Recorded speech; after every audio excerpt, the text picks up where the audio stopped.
Hey guys, the Super Review Show here for another episode of Why You Should Listen To. This is the show I break down artists on Spotify that have low Spotify streaming numbers, or the artist is just that great. Definitely check out this artist no matter what. And we're today talking about Tracy Chapman. Now, for those of you already saying, well, I know Tracy Chapman because of, Give Me One Good Reason or Fast Car. Those are really great examples too. But I want to shed some light on not just her musical career, but that she's had, because let me just preface by saying this. She is one of the best to ever do it. I have not seen her live. I have not seen Tracy Chapman live. I would love to see her live now that I've gotten more into her recently. She's one of the best to ever do. I as far as I know, she still tours and stuff like that, which is great. She's an activist too. Now, I'm not getting political, but I'm just stating something. She is an activist in certain realms of popular media or popular belief. Or popular opinions. She is a very activist person. Like she's done stuff in the 80s into the 90s with like Bruce Springsteen and Sting. She's done the Vote for Change stuff in the late 80s, and how she was an advocate for things back in that, and she still is today. What annoys me is that radio stations will only play one song by her, and that's it. They will only play. When I say most radio stations, I mean like FM radio stations in your hometown that will only play songs like "Give Me One Good Reason," and not the Pink Nate Russ song. I'm talking about the Tracy Chapman song. Just give me one good reason, that one. Play other songs by her, because I think her best song personally is "Talking About a Revolution." Her first cut off her first record, and the very next cut on that record, I'm going to get to in a sec, but is "Fast Car." Luke Combs covered "Fast Car," and it was a hit back then, and it's a hit now with Luke Combs in the country world. Fantastic. And I love both versions. I'm not wanting to pick one over the other, but I will say the Tracy Chapman version has more of like a reminiscence, a ring to it, like a personal connection to me. I'm not sure why. Luke Combs' version is great. A Fast Car is fantastic. He did a really good cover of it. You got a fast car. But Tracy Chapman's version is the original. It just is. Luke Combs learned from Tracy Chapman in that regard. And he did a cover of Fast Car, and now became a hit all over again. So, but I think most people would never heard of her, at least in my age group, because most people in my age group, and I just turned 27. Most people listen to like country music and at least a lot of girls do, some guys do as well. But I'm a rocker, you know that for sure. I like country music too, but there's something about Tracy Chapman's Fast Car that just rings a bell. This really just strikes a chord with people and really just resonates more well with that version personally in 1988. So, yeah. Tracy Chapman, aside from being a musical icon, she's kind of been under the radar in the past few years, at least in my opinion. That's because I have not paid attention to what she's been doing lately.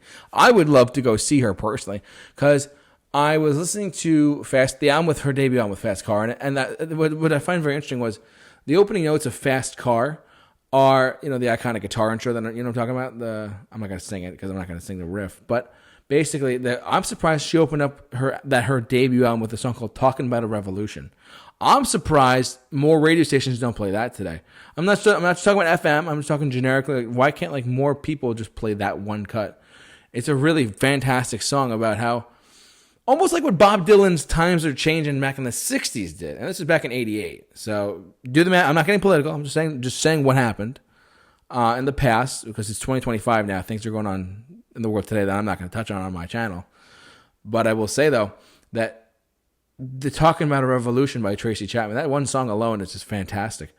She really did bring up to a perfect song, too, like a perfect melody, chorus, perfect message, in a very simple, quiet, acoustic manner, kind of like the way Bob Dylan did in the 60s with The Times They Are Changing, except without the harmonica and stuff. This is more of an 80s production with drums and guitars and stuff.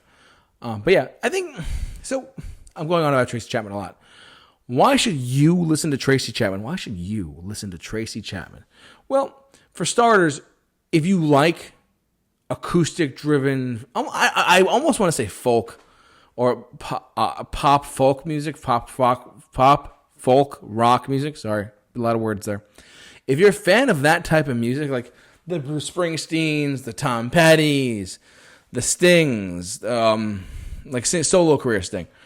If you're a fan of, let's say, Just like that style of rock. Even like, cause if you go on YouTube, you can look up YouTube videos from like back in the 80s and 90s about her with like Bruce Springsteen, Sting, even Tom Petty for that matter, Jackson Browne, another guy, and they all, even Paul Simon for that matter. They all kind of like were friends over the course of the decades, and they all got to know each other well.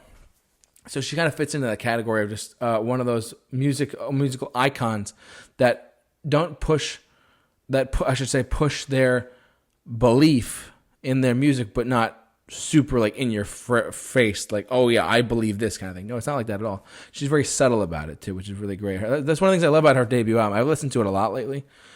Just on my own time, I listened to that album a lot. And there's a lot of really great cuts on there too.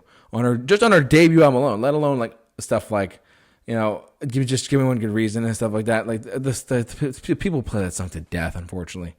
Radio stations, stop playing that and play Fast Car or keep talking about a revolution. Please stop playing that. Anyways, I digress. Why should you listen to Tracy Chapman? Why should you listen to Tracy Chapman? Well, here's the thing. Artists like her don't come around that often. Artists like her don't really exist that much today. So if you have a chance to go see her, whether it be I told you before, I'll say it again, we're in the New York area of New York City. I'm not saying where, but we are in the New York area. And if you're in New York, if you're in Los Angeles, maybe Florida, or even like Philadelphia or wherever she's touring, jump on the bandwagon and see Tracy Chapman or just listen to her music. It's really, really informative, subtly topical, but very lyrical and in a great way. She's a really great artist. So anyways, I digress. What do you think? Have you heard of Tracy Chapman? Do you even know who she is? Please jump down in the comment section. I'd love to hear you guys have said it there. Please like us on Facebook and follow us on Twitter and follow us on Instagram, not Twitter. Sorry, not Musk. Please follow us on our social media platforms as well. Somebody at the Super Review Show. But for all of your why you should listen to videos and many more, keep it locked on the Super Review Show. The J-Man is off to rock, and we'll see you guys later.